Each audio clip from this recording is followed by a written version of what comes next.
ছাত্র কিংবা হচ্ছে অন্য কোনো পেশা, কোনো কিছুই কিন্তু এই মুহূর্তে কেউই পরোয়া করছে না। সবার কণ্ঠেই কিন্তু একটাই স্লোগান, সেটা হচ্ছে হাদি হাদি। আজকে সবাই এখান থেকে যেই রাজনৈতিক দলই হোক না কেন, তাদের আলাদা করে পরিচয় করিয়ে দেবার কিছু নেই, বরঞ্চ এখানে যারা এসেছে প্রত্যেকেই হাদিকে ভালোবেসে এসেছে।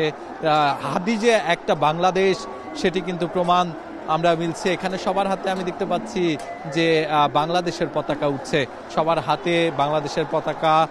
এখানে অনেকগুলো মাইক বসানো হয়েছে, মাইকের কিন্তু হচ্ছে স্লোগানে উত্তপ্ত হয়ে উঠেছে এবং স্লোগানের মধ্য দিয়ে কিন্তু হাদির প্রতি যে ভালোবাসা, সেটি যেমনি শিক্ষা প্রতিষ্ঠানগুলোর শিক্ষার্থীরা প্রকাশ করছে, তেমনি কিন্তু সাধারণ জনতা আমি লক্ষ্য করেছি। এখানে রিক্সা চালকরা এসেছে, ভ্যান চালকরা এসেছে, তারা তাদের যেই আবেগের বহিঃপ্রকাশ, কেউ হয়তো বা কারোর সাথে হয়তো বা হাদি গিয়ে কথা বলেছেন। শরীফ ওসমান হাদি আপনারা নিশ্চয়ই জানেন যে তিনি নির্বাচনী প্রচারণার পাশাপাশি তিনি ঈদের যেই চারজাদের আগে যে মিছিল, সেই মিছিল করেছিলেন এবং সেই সময়ও কিন্তু তিনি যেই শিশু তাদেরকে সেই মিছিলে অংশগ্রহণ করতে বলেছিলেন। সে সময় কিন্তু মিছিলে শুধুমাত্র তরুণরা নয়, বরঞ্চ শিশুরা অংশগ্রহণ করেছিল। তারা কিন্তু ঈদের আনন্দ ভাগাভাগি করার জন্য চাঁদরাতে মিছিল করেছিল। এর পরবর্তীতে আমরা লক্ষ্য করেছি তিনি নির্বাচনী প্রচারণায় হাওয়াই মিঠাই দিয়ে প্রচারণা শুরু করছিলেন এবং পরবর্তীতে আমরা লক্ষ্য করেছি তিনি কিন্তু যেই বাইতুল মোকাররম, তার সামনে দাঁড়িয়ে নামাজ বাদ আসর, বাদ মাগরিব, বাদ জোহর, এরকম করে সময় নির্ধারণ করে কিন্তু তিনি তার নির্বাচনী প্রচারণা চালাতেন। ঢাকা 8 আসনে তিনি নির্বাচন করতে চেয়েছিলেন, সেই সব জায়গায় কিন্তু তিনি হচ্ছে নির্বাচন করতেন এবং করতে চেয়েছেন, যার কারণে কিন্তু তিনি তার জায়গা থেকে প্রচারণা চালিয়েছেন। সে সময় তিনি অনেক রিক্সাওয়ালা, অনেক ভ্যান চালক, অনেক সাধারণ মানুষ যাদের কিনা হচ্ছে তার সাথে সম্পৃক্ত হবার কথা নয়, কিন্তু তিনি তাদের কাছে ছুটে গেছেন, তাদের সাথে কুশল বিনিময় করেছেন, বাচ্চা দেখলে তাদেরকে কোলে নিয়েছেন এবং চকলেট হাতে ধরিয়ে দিয়েছেন। এমন অনেক ভিডিও, এমন অনেক দৃশ্য আমাদের সোশ্যাল মিডিয়ায়, সামাজিক যোগাযোগ মাধ্যমে কিন্তু হচ্ছে চোখে পড়েছে এবং সেই জায়গা থেকে আমরা লক্ষ্য করেছি যে এখানে সেই ভালোবাসার তাগিদে অনেকে ছুটে এসেছেন, ভালোবেসে ছুটে এসেছেন। মূলত আজকের এই যে শরীফ ওসমান হাদিকে ভালোবেসে যারা ছুটে এসেছেন, তাদের রাত 10টায় আমি এখানে এসে পৌঁছাই, তখন থেকেই কিন্তু লক্ষ্য করেছি শরীফ ওসমান হাদিকে ভালোবেসে এখানে প্রায় কয়েক হাজার মানুষ জড়ো হয়েছে। যখনই শুনেছে সিঙ্গাপুরে একটি হাসপাতালে মৃত্যুবরণ করেছে একজন সন্ত্রাসীর গুলিতে শরীফ ওসমান হাদি মৃত্যুবরণ করার যেই সংবাদ, এটি যখনই এসে পৌঁছায়, তখনই কিন্তু বলা চলে এখানে সাধারণ মানুষ, শিক্ষার্থী, ঢাকা বিশ্ববিদ্যালয়ের শিক্ষার্থী সবাই কিন্তু এখানে এসে পৌঁছায় এবং এসে তাদের যে আবেগ সেটি প্রকাশ করে। তার পাশাপাশি তাদের যেই ভেতর থেকে যে স্লোগানগুলো আসে যে তুমি কে আমি কে, হাদির শরীফ ওসমান হাদির পক্ষ থেকে কিন্তু হচ্ছে শরীফ ওসমান হাদির পক্ষে কিন্তু তারা বারবার স্লোগান দিচ্ছেন এবং তাদের মুখে বারবারই উচ্চারিত হচ্ছে যে এই যে একজন ব্যক্তি যাকে যিনি কিনা হচ্ছে একটি দেশ কিংবা বাংলাদেশের পক্ষে কথা বলার কারণে এভাবে সন্ত্রাসীদের গুলিতে আধিপত্য বিরোধী সংগ্রামী, জুলাইয়ের গণঅভ্যুত্থানে যিনি অবদান রেখেছিলেন, তাকে গুলি করে হত্যা করা হয়। এটি যেন কখনোই বাংলাদেশে আবারও পুনরাবৃত্তি না হয়, যার কারণেই কিন্তু তাদের এই অবস্থান। তারা এখান থেকে স্পষ্ট করছেন যে কোনো মূল্যেই হোক, যে কোনো পরিস্থিতিতেই হোক, এই যে যারা কিনা সন্ত্রাস করেছে, যারা কিনা হচ্ছে এই যে গুলি করে হত্যার ঘটনা ঘটেছে তাদেরকে শাস্তি দিতে হবে। সে যেখানেই পালিয়ে যাক না কেন সেটিতে অবশ্যই সেটিকে কোনোভাবেই ভ্যালিডিটি না দিয়ে অবশ্যই তাদেরকে যেন শাস্তির আওতায় আনা হয়। তা না হলে আগামীর বাংলাদেশ কোনোভাবেই কোনো ব্যক্তি নিরাপদভাবে চলতে পারবে না, এমনটাই কিন্তু জানান দিচ্ছে স্লোগানে।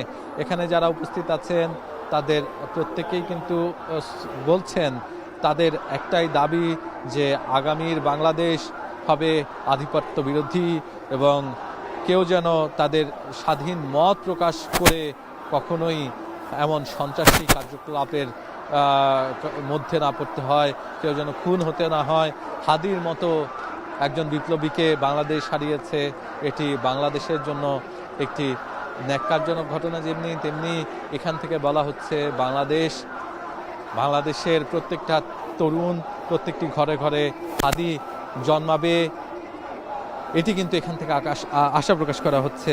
এবং তার পাশাপাশি হাদির যেই সহজ সরল জীবন সেটি কিন্তু হচ্ছে বারবার মনে করিয়ে দেয়।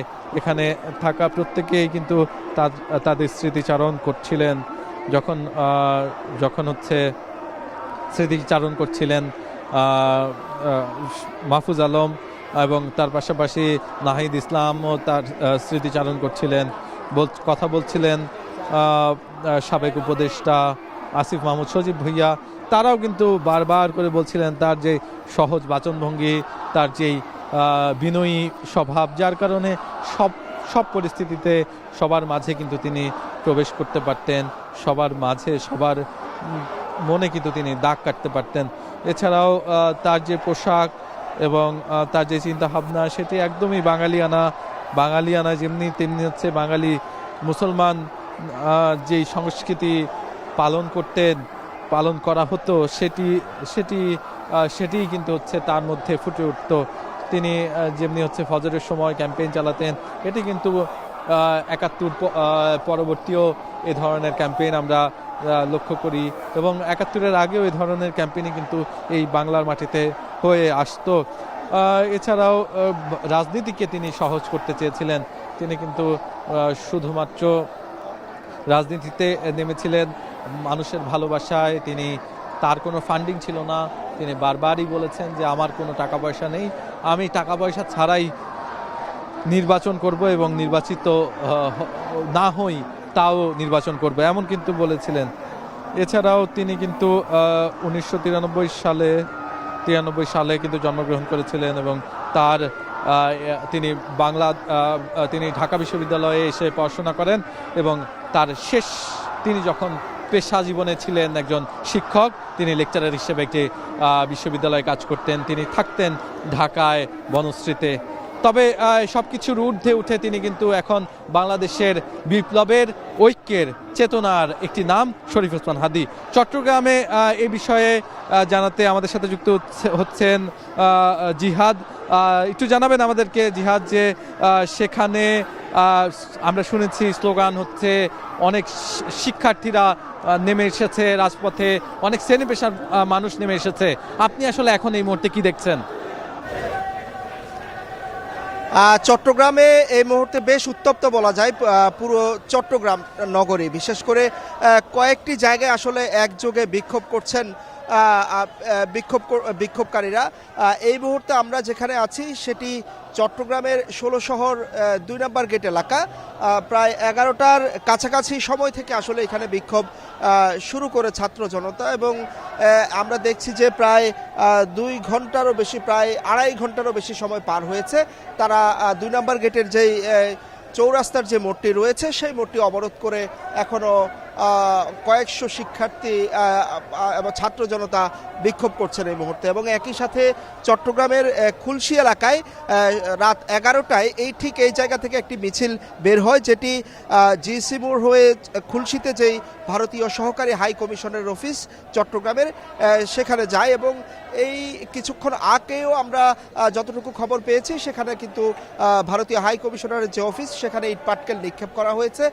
পুলিশের যথেষ্ট এবং আইন আইনশৃঙ্খলা বাহিনীর সেখানে যথেষ্ট নিরাপত্তা ছিল, তাদের সাথে ধাওয়া পাল্টা ধাওয়া টিয়ারশেল নিক্ষেপ হয়েছে এবং সেখানে অন্তত 3 জন আহতের খবর আমরা পেয়েছি। সেখানকার পরিস্থিতিও বেশ উত্তপ্ত এই মুহূর্তে। এবং তার পাশাপাশি আমরা দেখেছি যে একটি পক্ষ তারা চট্টগ্রামের এই 2 নম্বর গেট এলাকায় এসে জড়ো হয়েছেন এবং বলা যায় যে এই 2 নম্বর গেট এই সড়কটি চট্টগ্রাম নগরীর একেবারে প্রধান সড়ক।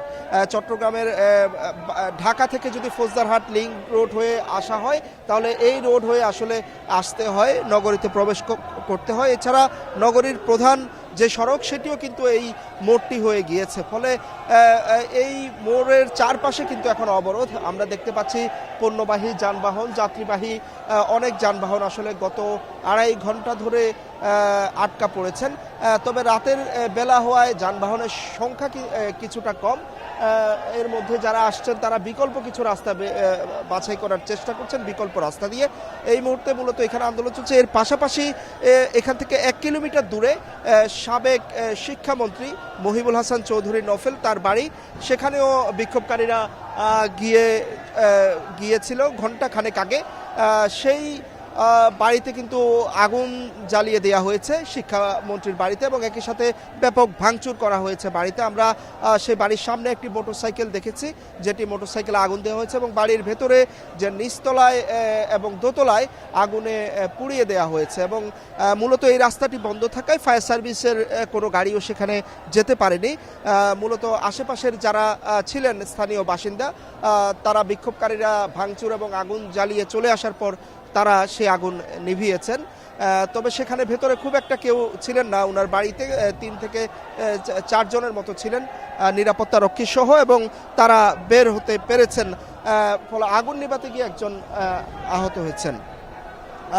তো এই মুহূর্তে আসলে চট্টগ্রাম বেশ উত্তপ্ত এবং বিভিন্ন জায়গায় একযোগে আন্দোলন করছেন ছাত্র জনতা এবং একই সাথে তারা দ্রুত স্বরাষ্ট্র উপদেষ্টার পদত্যাগ দাবি করছেন এবং একই সাথে যারা হত্যা করেছে তাদের দ্রুত দেশের বাইরে যদি তারা গিয়ে থাকে তাহলে সেখান থেকে এনে হলেও বিচারের মুখোমুখি করার দাবি জানিয়েছেন। তো এই মুহূর্তে আমরা চলে যাব আবারও ঢাকায়। ঢাকায়ও বেশ উত্তাল। শাহবাগে আছেন আমাদের সহকর্মী মিম। আমরা একটু মিমের কাছে চলে যাব শাহবাগের পরিস্থিতি এবং ঢাকার পরিস্থিতি জানতে। মিম।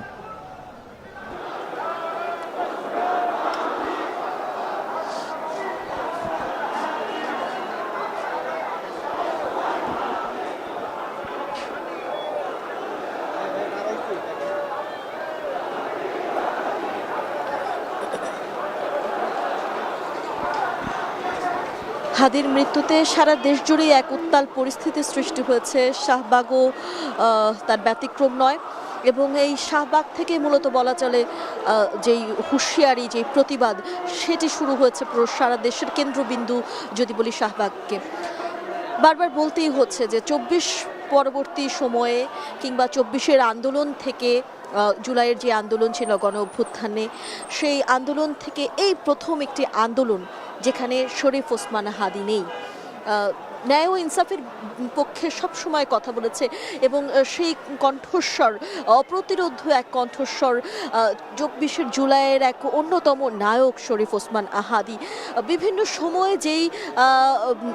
যেই ছাত্র জনতাকে নিয়ে বারবার প্রশ্ন হয়েছে, একটি মানুষ, একটি ব্যক্তি যাকে নিয়ে কখনোই এই সোয়া 1 বছরে প্রশ্ন উঠেনি বা প্রশ্নবিদ্ধ হননি, তিনি শরীফ ওসমান হাদি।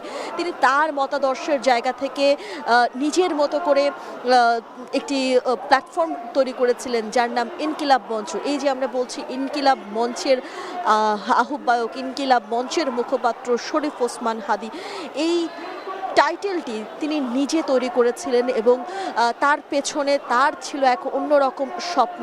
এক যুবক যার ধ্যান জ্ঞান ছিল দেশের প্রতি, যে নিজেকে দেশপ্রেমিক হিসেবে, একদম খাঁটি একজন দেশপ্রেমিক হিসেবেই পরিচয় দিতে সবচেয়ে গর্ববোধ করত, যেই বাংলাদেশে কোনো প্রশ্নে বাংলাদেশের জায়গাতে কোনো ধরনের আপোষ করেনি। সেই শরীফ ওসমান হাদিকে হারিয়ে, তাকে এরকম হত্যার প্রতিবাদে তার সতীর্থরা বিভিন্ন দল থেকে বিভিন্ন মহল থেকে নিন্দা যেমন জানিয়েছেন, তেমনি তাকে হত্যাকারীরা বা যারা হত্যা করেছেন সেই হত্যাকারীদের বিচারের দাবিতে একদম সঙ্গে সঙ্গে যখনই শরীফ ওসমান হাদির মৃত্যুর খবর নিশ্চিত হওয়া গিয়েছে তারপর থেকেই কিন্তু সারা দেশ উত্তাল হয়ে গিয়েছে। আমরা শাহবাগে দেখতে পাচ্ছি বিভিন্ন দল আলাদা আলাদা করে তাদের মতো করে স্লোগান দিচ্ছে এবং তাদের মতো করে বারবার লড়াই চালিয়ে যাওয়ার শেষ মুহূর্ত পর্যন্ত এই শাহবাগে হাদির হত্যার বিচার না হওয়া পর্যন্ত শাহবাগ না ছাড়ার হুঁশিয়ারি কিন্তু তারা দিয়ে যাচ্ছে। আমরা শুধুমাত্র শাহবাগের কথা বলবো না, কারণ সারা দেশ জুড়ে এরকম খণ্ড খণ্ডভাবে পরিস্থিতি তৈরি হচ্ছে, যেখানে যার মাধ্যমে যে যেভাবে পারে তার জায়গা থেকে তারা প্রতিবাদ জানাচ্ছে। আমরা এই মুহূর্তে একটু কারণ বাজারে চলে যেতে চাই, সেখানে আমাদের আরেক সহকর্মী আছেন, একটু সেখানকার পরিস্থিতি জানতে চাই।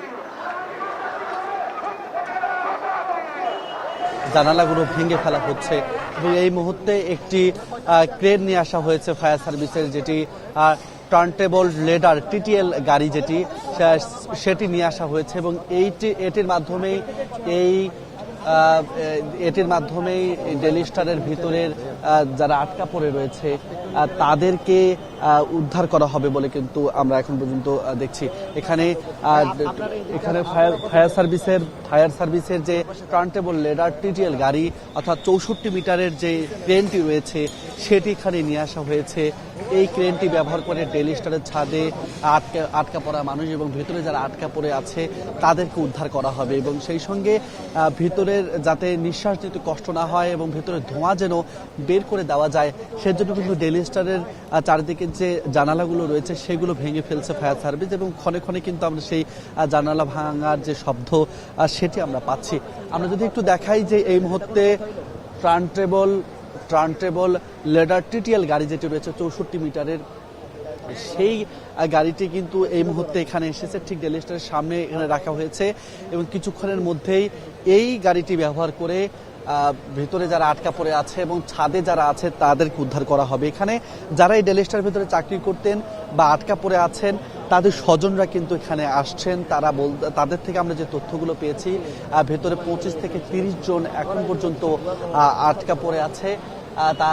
তাদের স্বজনদের সঙ্গে মুঠোফোনে কথা বলেছেন, কেউ কেউ ফেসবুকে স্ট্যাটাস দিয়েছেন এবং কালো ধোঁয়া যখন খুব বেশি ছিল অনেকে নিঃশ্বাস নিতে পারছিলেন না, সেই তথ্যটি কিন্তু সামাজিক যোগাযোগ মাধ্যমে অনেকেই পোস্ট করেছেন এবং ইতিমধ্যে একটি পোস্ট ভাইরাল হয়েছে জায়মা নামে এক নারীর। তিনি কিন্তু বলেছেন তিনি নিঃশ্বাস নিতে পারছিলেন না।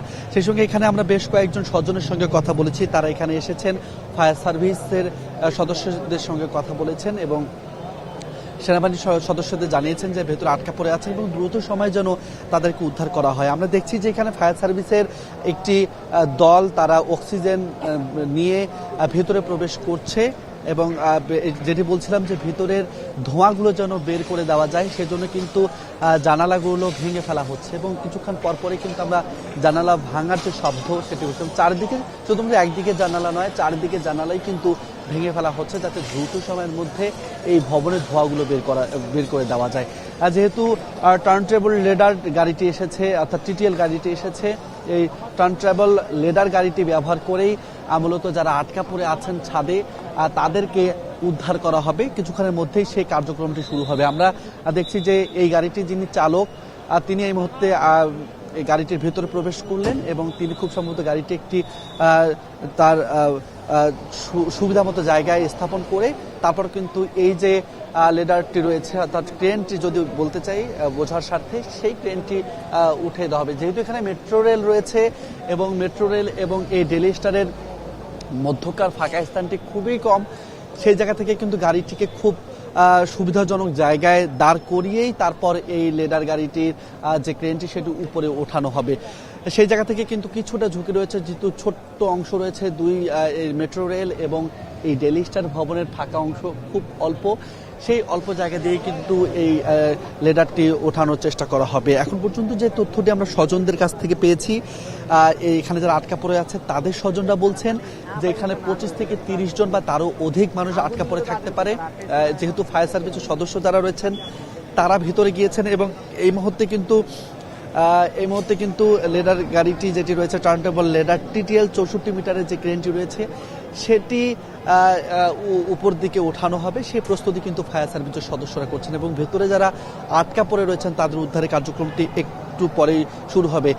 এর মধ্যেই কিন্তু ফায়ার সার্ভিসের একটি দল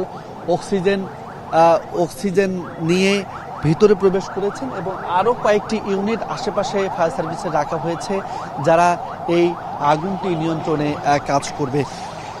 আমরা দেখছি যে এই মুহূর্তে ফায়ার সার্ভিসের সদস্যরা সড়কে যে আগুনগুলো ছিল যেখানে গাড়িটি দাঁড়িয়ে সেই জায়গার আগুনগুলোকে সরিয়ে দেওয়া হচ্ছে, পোনা ছাইগুলোকে সরিয়ে দিচ্ছে এবং তারপরে কিন্তু ভেতরে আটকা পড়া মানুষদের উদ্ধারের যে কার্যক্রম সেটি শুরু হবে। এই কার্যক্রমটি যখন চলছে, এই লেদার গাড়িটি যখন স্থাপন চলছে তখন কিন্তু ভেতরে চারদিকে গ্লাসগুলোকে ভেঙে ফেলা হচ্ছে এবং বারবারই কিন্তু সতর্ক করা হয়েছে এবং কিছুক্ষণ আগেই এখানে সাধারণ মানুষ যারা রয়েছে তাদের থেকে গামছা, তাওয়ালা এগুলো সংগ্রহ করা হয়েছে, মুখে বেঁধে যেন ভেতর প্রবেশ করা যায়। পরবর্তীতে কিন্তু আমরা দেখেছি যে ফায়ার সার্ভিসের একটি দল তারা অক্সিজেন নিয়ে ভেতর প্রবেশ করছে। জানিয়ে রাখতে চাই যে ওসমান হাদির মৃত্যুর খবর যখনই ছড়িয়ে পড়েছে তখনই সারা ঢাকা শহর সহ সারা বাংলাদেশেই কিন্তু এই বিক্ষুব্ধ জনতা তারা রাজপথে নেমে এসেছে এবং শাহবাগে এখন পর্যন্ত একটি বিক্ষোভ চলছে যেখানে বক্তারা ঘোষণা দিয়েছে যতক্ষণ পর্যন্ত না ওসমান হাদির যারা দোষী রয়েছেন, আসামি রয়েছেন তাদের বিচার নিশ্চিত করা না হয় ততক্ষণ পর্যন্ত তারা রাজপথ ছাড়বেন। আমরা কিছুক্ষণ আগে বগুড়া থেকেও খবর পেয়েছি, বগুড়া শেরপুরে সড়ক অবরোধ করে দেওয়া হয়েছে, সেখানে উত্তরাঞ্চলের সঙ্গে কিন্তু সড়ক যোগাযোগ এই মুহূর্তে বন্ধ রয়েছে। দুই দিকের অসংখ্য যানবাহন দাঁড়িয়ে রয়েছে এবং সেখানে যানজট সৃষ্টি হয়েছে। সেই সঙ্গে চট্টগ্রাম সহ দেশের বিভিন্ন প্রান্তে কিন্তু আজ বিক্ষোভ হচ্ছে। এক ওসমান হাদির প্রতি ভালোবাসার সমর্থনে সারা বাংলাদেশের মানুষ যেন এক কাতারে এসে দাঁড়িয়েছে, যেমনটি জুলাই আন্দোলনে দাঁড়িয়েছিল। সেই সঙ্গে জানিয়ে রাখতে চাই যে আগামীকাল ওসমান হাদির মরদেহ বাংলাদেশে আসবে এবং দুপুরে বাদ জুমার পরে কিন্তু মানিক মিয়া এভিনিউতে ওসমান হাদির জানাজা অনুষ্ঠিত হবে বলে ইনকিলাব মঞ্চের পক্ষ থেকে ঘোষণা দেওয়া হয়েছে। অর্থাৎ ওসমান হাদির যে সংগঠন, জুলাই আন্দোলনের পর যে সংগঠন